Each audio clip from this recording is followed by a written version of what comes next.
So think about what you would tell someone that is struggling with squats. Like how would you improve them, or like someone that's a beginner, how would you improve? Not like the highest level lifters. So I mean, I'll prompt you with questions. So just so that you're aware of how I do things, just so that you know how I'm going to answer these questions. Something that I talk about a lot is I don't really treat general population like general population. I have a rule, and that is you need to earn the right to add weight to the bar. So if you're a 400 kilogram squatter and your empty barbell looks like you're not going to add weight to the bar until it starts looking smooth, then we can add weight to the bar. So it doesn't really matter how strong you are. And I kind of treat everyone the same. So there's not really a huge amount of rule changes, except I like to know how strong people are so I know roughly where we're going. But apart from that, the cues are very much the same. I think that is a super important message too, because like I have kind of like that same mentality coming from Olympic weightlifting, especially because it's such a skilled movement. You know, in order for anyone to get a bar from the floor to the overhead, like it requires a certain degree of like coordination and athleticism and agility, right? And so we are kind of like wired that way of like, all right, technique first, like make sure that you know how to move, make sure that you respect the weight of the barbell, make sure that you understand how it works, and then you can start adding weight. But like in a squat, a bench, or a deadlift, because it's less skilled necessary, then people think that just because they can muscle their way through like a squat, bench, or a deadlift, then they can just add indefinite amounts of weight to the bar. Yeah, and so it's a big mistake. Coming from you, it's a big mistake that I see a lot. I get a lot of people that try and impress me because they know that I've worked with a lot of really strong people. So they'll come in to the gym and they'll say, I can squat whatever it is, however many plates, and they'll come up to an empty bar and they'll load plates and they'll rush through the movement like this doesn't matter because it's just a warm-up. And I see it with not just a squat, but with all exercises as well. They're pumping out light weights and it's like, okay, let's start treating it like the top set. And that's a question that I ask them. What's your best weight? What do you think you'd PB on today? And they'll tell me the number, whatever it is. Well, let's start treating this empty bar like it's that weight. And that's how I want you to move it. Do you think you're gonna, like, one of the biggest errors that people make is they drop too fast. I'm not a fast squatter. Right. Some people are, but I don't work well that way. When I put my max weight on my back, I know I can't drop fast. So I don't drop fast with an empty barbell either. And that's what I ask people, how fast are you going to drop down on that top weight? How fast do you drop down? And they say, much slower than this. Well, why are you practicing like this? Practice the way that you're going to do the top set. And that changes people's mindset straight away. And it changes the way that they warm up. And a lot of the times, that allows them to lift a heavier weight at the end because they're practicing the movement properly with their warm-ups. So for me, it's warming up's not just about warming the body up. It's about practicing the movement so that when you come to the top weight, doing it exactly how you're gonna do it at exactly. the top set. You know who had an interesting point on that too is Jeremy Hamilton. When we both started, do you know Jeremy? No, I don't. The name rings a bell. I'm sure. He's from like Dan Green's era. Right. Okay. He had the all-time world record total, I think, in the 242s for a while. But he's out of Canada, and when we both started training for this meet, we were gonna wait a lot longer to put the wraps on. And even when we did put the wraps on, I didn't want to put it on for weight that I thought I didn't need it for, but he was like, that's not what it's about. Exactly. You need to put it on at super light weights so you can practice the timing and all those things and treat those lighter weights as if they are the top sets. So it's like the exact same approach. It's interesting to hear from. And the funny thing with equipment as well, sometimes I stop getting embarrassed about that, but I run really early and I use a belt really early. In fact, I put a belt on from the empty barbell. And I can lift a lot heavier than an empty barbell without a belt and without wraps, but it's just about practicing exactly what you want to achieve. I'm with you on that one too. I wear my belt at like 2 plates. Right. But I wear it on less than you. I do a lot of things. I watched you live at competition day, and I came in and I didn't want to ruin your cheer or anything like that. And I'm standing behind. I see 125. I thought, okay, that's standard. And then the next weight was 50 kilograms more. And I'm like. Obviously, she knows what she's doing. Yeah, you asked me twice. You're like, yeah, that's right. Sure I knew what the weight was. Yeah. 125 to 175? Are you sure? But you know, I think the jumps are also a matter of like conditioning yourself to do those jumps. Like that's absolutely. How I train, it's how you train. It's how you practice. I don't train that way. Exactly. In competition, I think. Look, I did take similar jumps to you, but you know I'm twice your size, right? I'm looking at it going, 50 kilos. I'm standing behind you, and your frame is this big with 175 on your back, and I'm just going. It moved well. It moved perfectly. It moved perfectly. It didn't break. It was just like this, and that's what I look at, and that's one of the biggest things with that I fear. Especially, I mean, it was from the monoliths, but walking out squats where people have that much weight on their back and they walk it out, and it's like it's scary. Yeah, but there's none of that. So hold on, going back to your point about speed of the squat, because I feel like there's a little bit of contention as far as like what's better to like drop faster, drop slower. Sure. You definitely see the two extremes. Yeah, of course. I was recently at Westside talking to Louis Siemens, and he was all about squatting fast. Yeah, so even in Australia as well, a lot of the education started off with the belief. There was not many educators in Australia, but early on the guys that were educating spoke about kinetic energy, fast down equals fast up. And what I say about that is, yeah, that's true if you're a tennis ball, but we're not tennis balls. We've got a lot of body that we need to control and remain tight under load. And that's not how muscles work. And it's not how the body works. Yeah.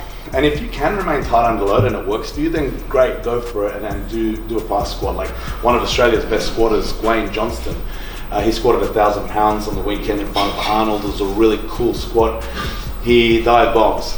Yeah. He just drops, and the guy's as wide as he is tall. So he's got a lot of structure. No offense to the guy, I love him, and I hope he loves me. I hope he will after watching this as well. I'm sure he will.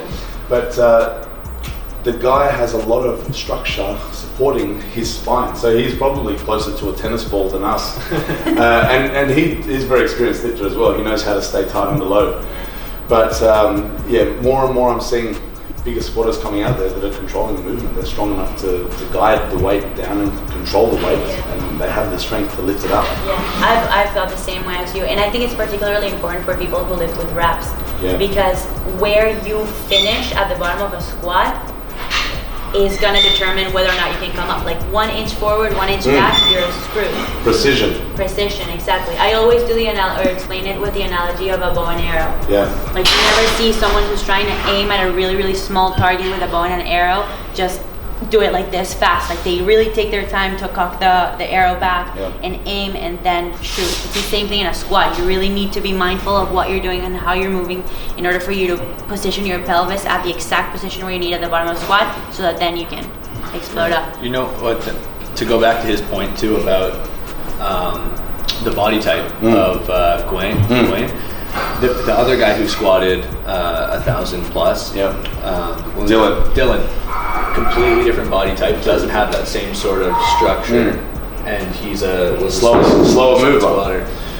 Definitely. So he's that guy's also a freak. He's been training for 2 years. Wow. And he squatted that. It's amazing. He's 23 years old, the numbers that he was able to achieve. So he's also coached by a really great coach as well. So he's a technician and he's learning the right way. I'm not sure, not that Gwayne's not learning the right way, but I believe Gwayne was very much self-taught, and he's been doing this for so many years. Gwayne was actually, he competed at the very first pro rule. So in Australia, like he's the man, like he's been around. So I believe a lot of his technique is self-taught, and that's just how he learned how to do it. But yeah, Dylan is under guidance of great coaching, and that's how he's been taught, and that's 2 years of work to get to the same number that Wayne's been doing for his whole life to be able to achieve, so there's a lot behind that as well. But that analogy that you use, I love that. It's so funny. I listen to a lot of the things that you post on your social media, and it's like, man, I say that, I love that, But that's exactly the same thing. It's, we spoke about Conor McGregor last night. Precision beats power. And that's what I talk about. I don't say a bow and arrow, I say a dartboard, but it's the same thing, that bullseye. You got to hit the bullseye. The heavier that weight gets, the smaller that bullseye becomes. If you want to hit that bullseye, you need to hit it right in the center. Are you going to do it as fast as you can, or are you going to guide it in? And slow wins. But to be honest with you as well, some people are just experts at moving fast, and they're not even as big. I'm just trying to think, like Dan Green is a fast squatter, isn't he? But it's fast under control. Exactly. He's got the muscle mass as well to support his movements. And then you see guys like that, and everyone wants to look up to these guys, which is a great place to start. But you're not Dan Green. You know? Yeah, you can't directly try to imitate someone else's movement just because it works for them. Yeah, you made a good point yesterday too when you were saying a lot of people, they look to the best lifters in the world for technique points, but a lot of times the best lifters in the world are great in spite of their technique, not because of it. They're just freaks, and they can do all these crazy things that normal people can't get away with. Exactly. So when you're coaching someone in the squat, do you have kind of points that you teach, kind of like a textbook form that you teach him from which you evolve afterwards? For sure. So the way I say it is a one-size-fits-all approach, but the way it presents from lifter to lifter is different.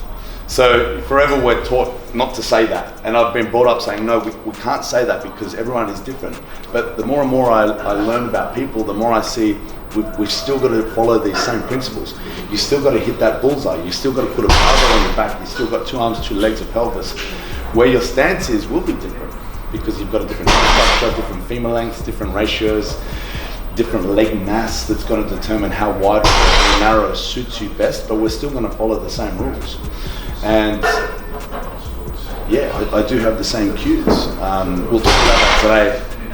Whether you want to talk about it now or we'll do it while we're actually squatting. Yeah, we'll do it while we're squatting. But to be honest with you, there is a set of guidelines that I have, and then we make the adjustments. The question that I got yesterday from my social media was, what's the first squat variation you will teach a beginner? And the answer is whatever they're biomechanically suited to best. So I don't know, if your high bar squat mechanics suit you better than a low bar squat mechanics, then that's what we're going to go with at first. But I'll still love it if all of my lifters learn how to do all of them, because I think that there's value in using those. Like, those are my accessory exercises. I saw what you guys did yesterday, and I love all of that stuff. It's very athletic, and it's kind of no weak points really, the way that you guys train, which I love. Accessories?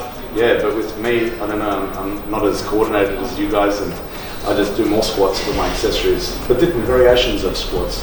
So whenever I do like a unilateral movement, I fall over. Or if something hurts, maybe it's just an indication that I need to do more of it. Absolutely. But I think that even goes back into what you were saying in your talk at the Strength Summit, where it's like, even if you're going to work on your weaknesses, don't not work on your strengths. Yeah. And for you, if those other things are weaknesses, the unilateral movements and stuff, do them to some degree, but maybe they're not the focus, and you keep working on the things that have made you successful already. Exactly. And after giving that presentation, Ed Cohen came on straight after me talking about his the keys to his success was working on his weak points, and he was probably a little bit the opposite to me. Yeah. He's more like he would disregard his strengths and just cover his weak point. And this is the highest level ever, and it worked really, really well. And my way is different, but my way also works as well. So, and it's not that I invented that either. I got that from a guy called Charlie Francis, which was the coach of Ben Johnson, who was Olympic gold medalist you guys know, from Canada, 1988. And a lot of people discredit him for what he did, but if you understand the sports and what goes behind it, he's a freak, and his coach was a freak coach as well. And that's what he said. That's where I got that from. Train your strengths, and it's like, it makes sense to me. Yeah. All of my strong guys, they come in, and it's like, all of my great deadlifters, that's what they prioritize, and they just keep getting better and better at deadlifting, and it's like, it's not a bad thing to be good at. Yeah, I think it's the approach that anyone takes needs to be 100% individualized, because, like you said, what works for you might not work for you, might not work for me. So initially I had that kind of same mentality as Ed, as like, okay, so it's the off season, time to work on your weaknesses, work on your we were talking about it, work on your opposite stance in your off season, and that's exactly what I did last year, and it ended up just completely destroying my competition style. So I did it for deadlifts. I did a full entire training block of conventional deadlift, and when I went back to sumo, it was like just 10 times just worse. off. Just like took steps backward. But at the same time, you learn from your mistakes, and you move forward. It's like, next time, not to do that next time. Exactly. So many times, I've made many years of mistakes. I was very self-taught. I'm 37 years old, and the first time I'd even heard about a low bar squat, I was working in the industry as an industry professional for 8 years before I'd even heard of a low bar squat. And I learnt about that movement by mistake. I was just figuring it out by breaking technique. I only knew one such thing as a back squat, and you just put it in the high bar position, you put it on your traps and that's it, and you go down, and I started learning when I broke form that the bar was rolling down my back a little bit, and I was able to lift a heavier weight. So I didn't actually do a low bar squat. I always started in a high bar position, and then I intentionally rolled the bar down as I came down into the movement. And that was just my little cheap technique that I had until I started doing a little bit of my own research and figuring out that, hang on, people start here, and this is actually the technique. It's a low bar squat. And that's 8 years of making mistakes. So I've been in the industry for this is year 16 for me. So I can very fairly say that the first half of my career, I was doing it really, really wrong. It wasn't just the low bar squat, I'm sure it was most of the techniques and all of the movements that I had, and it's like the information that's going around amongst industry professionals. Right. And it's just so wrong. But if I didn't, I always say, imagine I knew from the beginning how to do it right, would I be better? I don't know if I would be better. I think that the mistakes that I've made has made me a better coach as well. Mm-hmm. For sure, I know, experience. I know a whole lot of things what not to do. People always ask me these things, should I do this? And it's like, don't do that. Why not? Because it's going to break you. I've been broken from doing that exact same thing. So as far as frequency goes, how often would you suggest that someone squats a week? Because at least like in bodybuilding and general fitness, I think there's kind of that thought that you should only train like one body part or one body part one time or 2 times per week. So how often would you train squats? And do you think there's any sort of consideration, male versus female? Absolutely, yeah. So the correct answer for this is it depends. I speak to someone like you, and then it's like all these rules that I had are just broken now. What I said don't do, it's like Stefi's doing it and she's top dog, when I say dog, you know what I mean. Yeah, I'm not calling you a dog, but you're the man, I'm still forever learning, but I did have a lot of theories, and that is that women can generally handle more of everything, except for less. They can handle less rest, which is more frequency, more intensity, more volume, less rest between sets, less rest between workouts, less food. So they can really take a beating and continue to move forward at a lot better rate than men. And I brought this down to not just the hormonal differences, that's what a lot of people talk about, and I talk about load is king. If a girl is lifting the same amount of weight as a guy, she needs the same amount of recovery as that guy. Right. So if you're lifting 400 kilograms and I'm lifting 400 kilograms, we need the same amount of rest. But in most instances, women are smaller, and it's not just a sexist thing. Like, look at the world records, look at the guys versus the girls. The guys they're lifting more. So that's what takes priority. And because of that, women, in my opinion, they respond a lot better to a high frequency. With squats in particular, I learned this from John Bros. You guys know John Bros? Yeah. The John Bros approach, the squat every day. And I did this coming out of an injury. I read a lot of his forums that he spoke about with, he calls it the floating pain. And he's got the no pain, no gain approach, which I'm completely opposed to at the moment. But back then, I love him for what he did to me in my progression as an athlete and as a coach. But I did the squat every day program, and that was 2 times a day, 7 days a week, except for Sunday, and that's because you want to have a bit of a life, so you only do once. So it's 13 squat sessions per week. And that took me from being a 180 kilogram squatter to a 230 kilogram squatter in 2 months' time. Back then, that was when I was a personal trainer at a commercial gym, and the ceiling wasn't very high. I was the biggest squatter in that crew, that small pond, with a 180 kilogram squat. Like, that's 4 plates aside. There was other trainers that heard about me, and they were coming to the gym to congratulate me for squatting 4 plates aside, and I thought I was king shit, because I didn't know what was out there. Social media wasn't big back then. I hadn't heard of anyone that was strong. Right. So I thought that was it, So anyhow, learnt about John Bro's method, started squatting every day, got to a 230 kilogram squat. To put it into perspective, isn't that what you squatted on the weekend? Right? So that's what I mean. I thought I was king shit, but anyhow, so that was a squat program that got me from a very poor level to a little bit less poor. But I thought it was really advanced to kind of elite, but it was far from it. And actually with that methodology, I coached a a female lifter in Australia. She was an IPF powerlifter. Her name was Mary Mackin, and she was 50 years old. And she came to me. She had a lot of power in every sense of the word. She was a lawyer. She was the president of the Law Society. She was on the board of the AWF, the Australian Weightlifting Federation. She was king shit. And she came to me and she wanted to be the best, and she was 5th best in Australia. And we started training with this methodology. I used this squat every day technique, and we took her from number 5 in Australia to number 1 in the world. Let's talk about relativity here, that the evolution of the sport, like people like you come along and fuck it up for everyone. But back then, her deadlift was, the Australian record was 155 kilograms in the 47 kilo class. And we took that to 165 kilograms. That was a world record at that time with equipment as well in the IPF. And this was all from learning how to do things that I would definitely not do these days. That's the squat every day method. Yeah. But these are numbers that worked because the numbers that she was lifting weren't that good. But it's like we're continuing to test new boundaries, and it's like people like you come along and lift heavier weights, and you're breaking the rules and you're setting new rules now, and people learn from people like you to see what's actually possible. So I'm still learning from people like you as well. I watch you and it's like, okay, this is what I didn't think was possible, but it is. Yeah.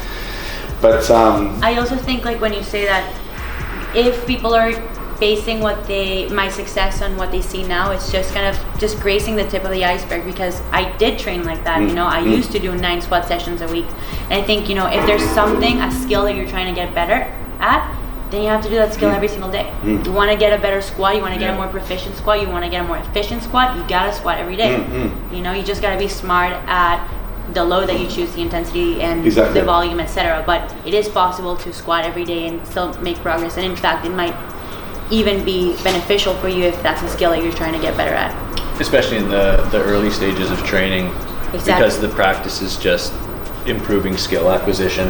You know, a lot of the times, I think you even had mentioned this before, it's not necessarily that you're getting way stronger, it's just that you're getting more proficient at the movement, and that's leading to you lifting more weight. Exactly. And then when you're lifting more weight, then the gains start to come as well. So it's all like one thing feeds onto the next. So the skill acquisition makes you lift heavy weight. The fact that you're lifting heavy weight will make you hypertrophy a little bit more. The fact that you're hypertrophying more will just continue to keep on growing. But like you said, you have to understand the load selection as well with these. And this is where I got it wrong, and this was that you know, squatting every day was maxing out every day. It came from the Bulgarian method, Ivan Abjayev. And that's also highly flawed as well, the Bulgarian method. It worked very well back then when people didn't know as much, and you know, that's evolving again. But we did the wrong intensities, and we were breaking form, and you know, the no pain no gain approach, and we were maxing out daily, and there was injuries, and it's like, keep going. And I've still got pains and aches in my body that I'm still fighting because of training the way that I did 8 years ago, and that was the methodology. So I still do believe that it works. You can squat every day, especially as you said with the skill acquisition. If you're early in your career as well, you're not lifting heavy enough to break you. Exactly. But as you get stronger, so even you said it as well, you don't squat that frequently anymore. No, yeah, I'm down to 3. You can't. Well, you probably could if you reduce the intensity way back down. Exactly. And just practice the skill. But I don't need to practice the skill anymore. You got the skill. Exactly. And now it's just about getting stronger. But with my guys, with my strong guys, I'm continuing to reach new heights as well. I've got a few guys that have squatted over 400 kilograms now. I've got one that squatted over 1,000 pounds. That's Thor Bjornsson. And I always talk about him because he's the one that teaches me most about human potential. And I'm continuing to change the language with him. It's like, however many days before a meet we have to stop squatting, however many days before a meet we have to stop deadlifting, what's the last, how do we deload, what percentages do we use? The frequency continues to change. This year we trained him, I know we're talking about squats, but we'll talk about the deadlift because they follow very similar rules in my opinion. We trained him to deadlift 500 kilograms. Last year we trained him to deadlift 472 kilograms. He missed the 501 kilograms. It's debatable whether he had the strength to get it. I still believe he has the strength to get it, but he didn't. So we have to say that he didn't have the strength to do it. But I definitely know he was a lot stronger, and we had to change the rules. And we had a lot of discussions, him and I, before competition day. We were 3 weeks out, and he's reading the percentages and everything, and it's like, hey man, you're getting me to deadlift. The last deadlift session that he did was 473 kilograms in training. And that was his last session, and that was 16 days out from competition. That was his last heavy session. The year before was 20 kilograms less than that, and that was 14 days out from competition. And it's like, okay, and then we had to do another light session again, because I still have him deadlifting every week. And his light session was 75% of perceived max. So what's 75% of 500? It's like, it's a heavy session. How's that a deload? Yeah. And that's what the argument was. It's like, listen, it's the same percentages we used last year, but I'm giving you an extra 2 days. And it's like, we're testing new boundaries, which is, I'm sure, what you're doing as well. And we learn as we go. And it's like, I find that is really interesting, because what starts out as a fairly simplistic approach, just train every day or like practice your skill or whatnot, becomes a really complex algorithm the stronger and the more efficient that you get. You know, you have to start thinking like that. Oh, 2 years ago it was 75%, 14 days out this year it's 70%, but I gotta give them like it becomes really, really complex the stronger that you become. That's my main point whenever I hear someone say that powerlifting as a sport is easy, because I totally called you out on that. I'm just making a joke. I'm making a joke about myself here, and then it's like, oh, I'm upsetting all the powerlifters. No, but it's when you take any sport. I'm going to clarify that in a second. Let's continue. When you take any sport that has not a ton of different skills to acquire, then it becomes the important parts of the sport in progressing start becoming the small little details, and it becomes more of a mental game than a physical thing. So it comes down to your training intelligence and all these little things that we're talking about, and that's what's difficult about powerlifting: not getting injured, load, frequency, finding out all these different things that work for you. And I think that's why powerlifting is hard. Being good at anything is hard. Let's clarify that, right? At the highest level. My rationale behind saying it's easy, the reason why I say that is because anyone can do it. Anyone who wants to train to be a team sport athlete, a combat sport athlete, they can train in the gym, and the movements that they're going to do is squat, bench press and deadlift. But they have to go and learn how to wrestle and strike and kick and punch and build all of these other attributes besides just squatting, bench pressing and deadlifting. Whereas you get a powerlifter, and these are the only attributes we need to work on, which allows us to specialize, which is what I speak a lot about. If you want to be good at anything, you've got to specialize. And that's kind of the context in which I say powerlifting is easy. But if you have a look at my squat face, you'll know that there's nothing easy about what I was doing there either. And I understand anything at the highest level is far from easy. But that's kind of exactly what I mean. You don't have to, like, compared to other athletes that want to play other sports, team sports and combat sports, there's a lot more things you need to be working on. Whereas it's I guess it's a promotion for powerlifting. It's like anyone can really do it, and for me it's my method isn't, I don't train everyone to become a powerlifter. Whatever sport you play, I will use powerlifting movement. You don't have to be a powerlifter to squat, bench press and deadlifts. These are my tools that I use to strengthen the body, and these are the tools that I use to strengthen. I've got UFC fighters, I've got the best rugby players and what people consider to be the strongest rugby players in the country, and I train the strongest man in the world. The strongest man in the world came to me and I didn't know how to lift Atlas stones, pull trucks, or carry the things that he carries. I know how to move barbells with brilliant technique and training principles that allow him to recover properly, and I use that on the world's strongest man to make him even stronger. So that's the context in which I say powerlifting is easy. It's an easy way to get into getting really, really strong. Easy and effective way to getting really, really strong. Yeah, I agree. It's easy, but it's equally easy for everyone. Yeah. That's what makes it difficult. Yeah, it's a great point. Yeah, and that's right. And the sport as well, because of that, there's a much larger pool of people working together to compete to bring the sport up. Right. Which also makes it more difficult as well. You know, you compare different sports to each other. Like with strongman, there's not as many people doing it because it's not as easy to train all of those skills. And And to be born 6'9", 6'9", and the frame that those guys have to be at that level. There's a lot that comes into it as well. So when would you say, because obviously how I think about it is we're not robots. There are going to be movement deviations you're going to see. You're going to see people with like a slight knee cave, or you're going to see people with a slight butt wink. When in your opinion, is it a time for you to address that, if at all? So I'm addressing it all the time. I'm working towards a perfect picture, but I accept that it's never going to be perfect, and we're just continuing to, even for my sets. So I'll often get, if we're doing a session with an athlete or whomever it is, myself or an athlete, I'll record all of the sets. So from the very first time we touch an empty barbell, that recorder is usually on. And I'll go back and I'll have a look at the set and I'll say, where's your head, where's your knees, what came in? I'm not going to say, no, your knees deviated, your butt winked slightly, you're not allowed to add weight to the bar. It's not to that extreme. Those are the things, it's like, okay, great, we need to work on that, make sure the knee doesn't come in that time. So a lot of people will say, how do you fix the knees caving in? How do you fix the butt winking? Firstly, let's try telling the athlete. A lot of the times that's all you need to do. Your knee cave in, don't do that on the next set. And then it won't happen on the next set. A lot of the times people are quite intelligent that way, but if it's an actual problem, you kind of have the experience, I've got the experience, I've been working with people for a long time, to know, hang on, there's something structural that's happening here that's actually incorrect, we need to stop right here. But when you know the body, the way that their bodies move, and we know it's just a slight deviation, we keep on going.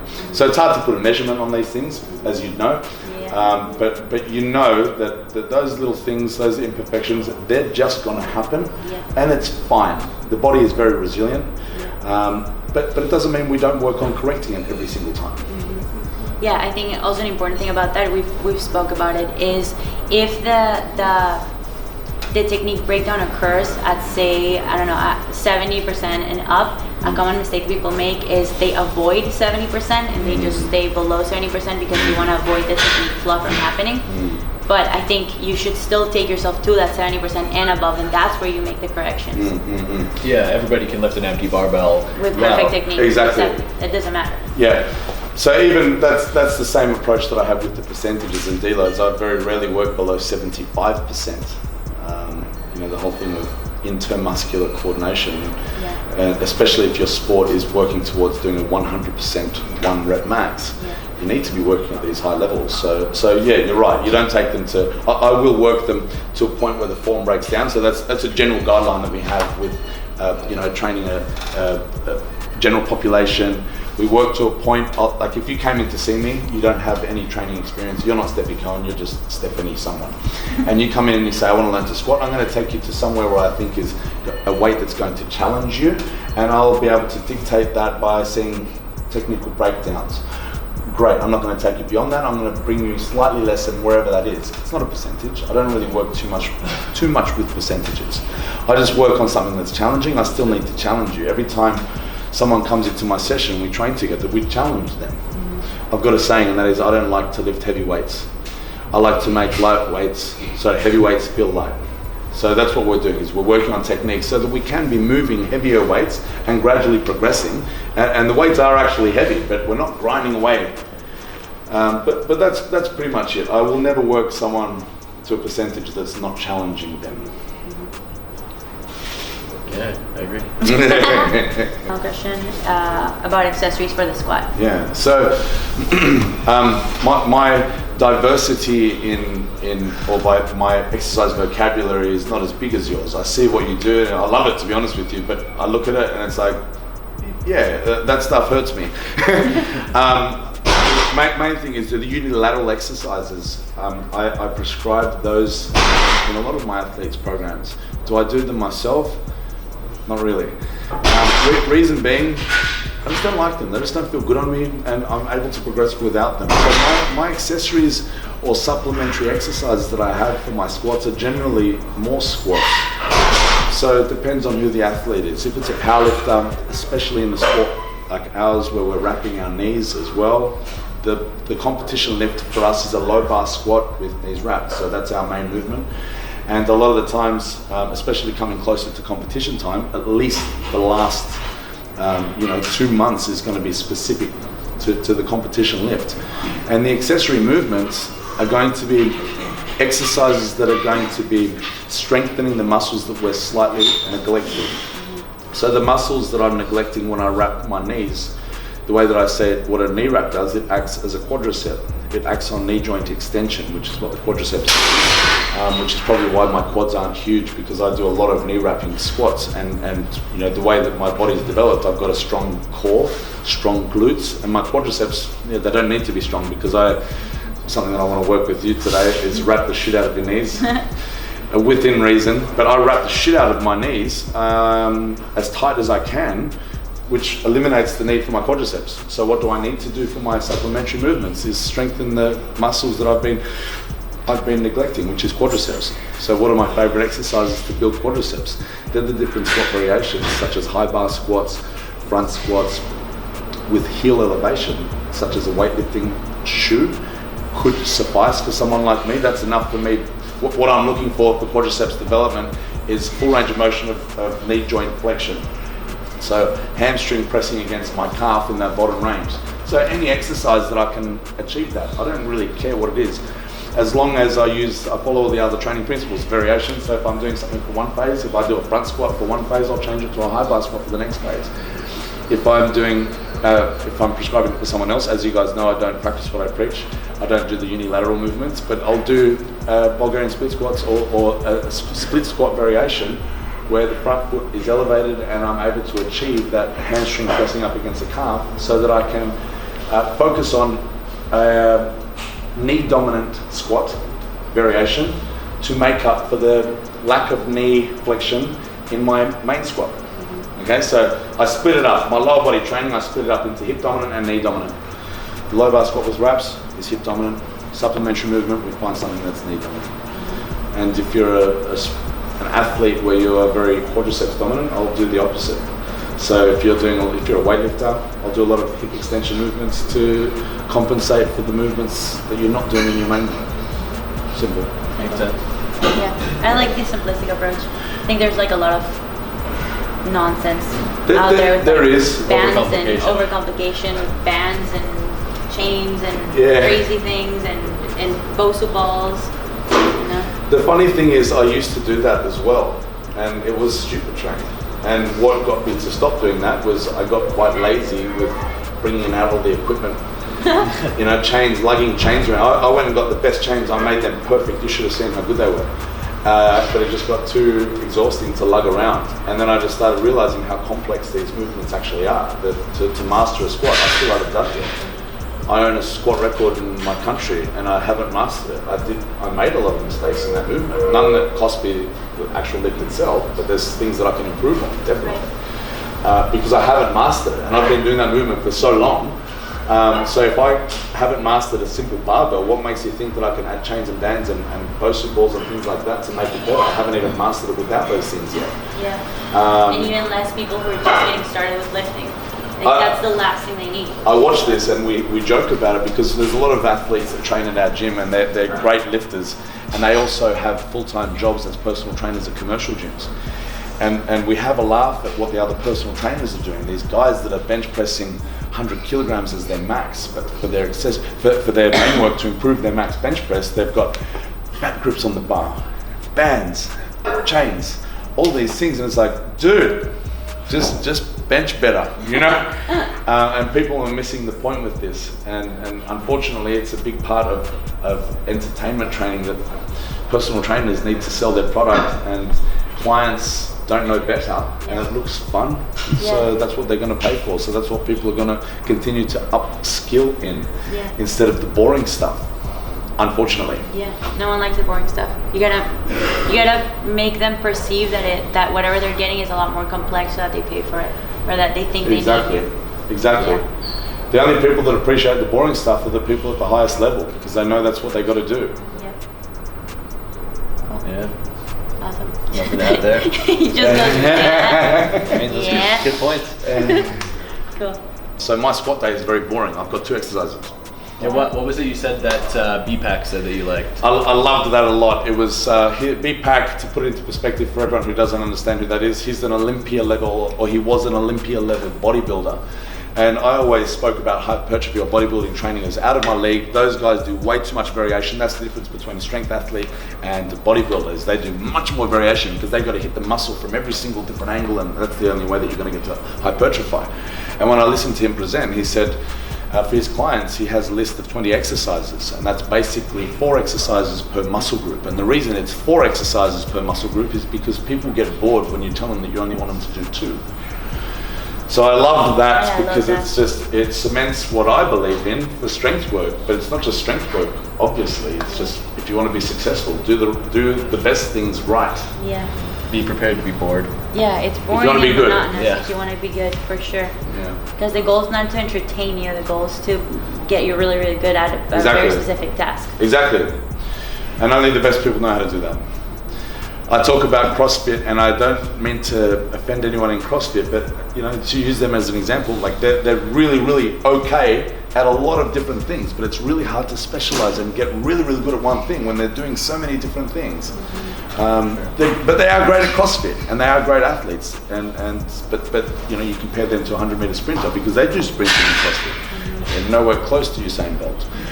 Actually, there's a few great weightlifters now in CrossFit that hold a few Olympic medals now that are defying what I'm saying with this. No, they went to the Olympics. I don't think they medaled. No medalists, right? Pia Claire and who else went? Camila Blanc's trying to go. Yeah. There is one more. Annie Thor's daughter. Maybe. It's another Icelandic. She didn't chick. Win, but I think she went. Or she was the world champion CrossFitter. Is that right? Yeah. She won the CrossFit Games. She won the CrossFit Games at some point. But not quite an Olympic medalist yet. No, I think she went to Worlds. There's a few that went either to Worlds or to the Olympics. Yeah. None of them medaled, but it's still an incredible achievement to go to the Olympics. Definitely. And on the flip side, we've seen exactly what you're saying with Ian Daniel, who's our hybrid WOD coach. He went to the CrossFit Games 2 or 3 times. He was widely regarded as the strongest CrossFit athlete, period, by CrossFit standards. But as soon as he switched from CrossFit and doing all these other things to weightlifting, now he's an elite level powerlifter, squatting, high 7s, deadlifting 800 pounds, doing things that obviously he couldn't do with that. But he's specializing now in the strength work, exactly, which is allowing him to excel a lot more. Yeah. Cool. Yeah. No. On to the fun stuff. Yeah, that's perfect.